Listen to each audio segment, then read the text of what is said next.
Workout Muse.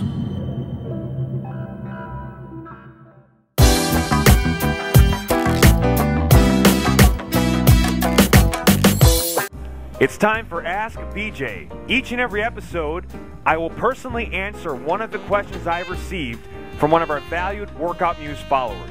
Let's take a look at this week's question. Karen from Seattle asks, I've been using kettlebells for about 8 months now and love them. My only problem is that I get very sore and sometimes bruised on the top of my wrists. I actually have small wrists to begin with. I can't do snatches or cleans without heavily wrapping up my wrists. Any suggestions? One of the biggest concerns with kettlebell training is the bruising that can happen in the back of the wrist from movements like cleans and snatches. For the clean, it's one of those movements where actually you benefit from using a heavier weight. And I'm going to show you right now an example of what happens if I use too light of a weight.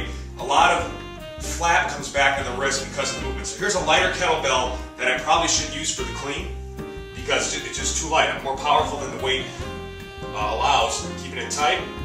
You'll notice as it comes up, because I'm so strong at the hips, for this weight, it kicks back and rotates and can slam my wrist or shoulder, making it uncomfortable. So again, if it's too light, you'll notice it starts to do that type of movement where it flips back. An instant fix is just to go heavier. It's amazing. Most movements you actually will want to decrease the weight to work on that technique and get better form. But this is actually one of the movements where it's a bit counterintuitive and you benefit from a heavier weight. So here's a heavier weight, and notice how it's a much more smooth, clean, comes in nice and tight, no excessive flopping on the wrist. Other thing with the clean is if you get too big of an arc, there's a kickback. So a poor clean in terms of too much arc, I'll be here, and it'll flat back. Obviously that's horrible for a lot of reasons. Your shoulder, the flat back on the wrist. One great corrective exercise is doing it against the wall. So take a look at me here.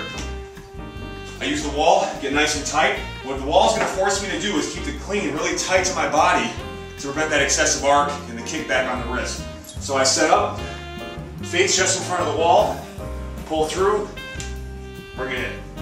Back, pull through, bring it in. Back, pull through, bring it in. Forces you to stay tight, really improves form. For the snatch, it's first critical to learn how to do the high pull, the one arm high pull the right way first before going to the snatch. The snatch essentially is the one arm high pull once it takes you to this weightless point. At the weightless point is when we want to punch through and get full extension on that kettlebell and then kind of roll the hand around the belt. So here's an example. Here's the one arm high pull. You got to start here and master this first. Front view. The bell's between the feet, eyes up, chest out. I'm going to pull through, bring it up, pull, bring it up, pull, bring it up, pull. Notice the weightless point is right there.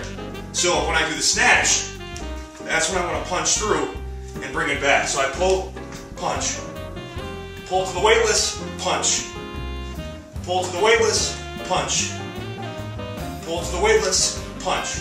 So side view again, one arm high pull, here, pull, pull, pull to the weightless, punch, pull to the weightless point, punch, pull to the weightless point, and punch.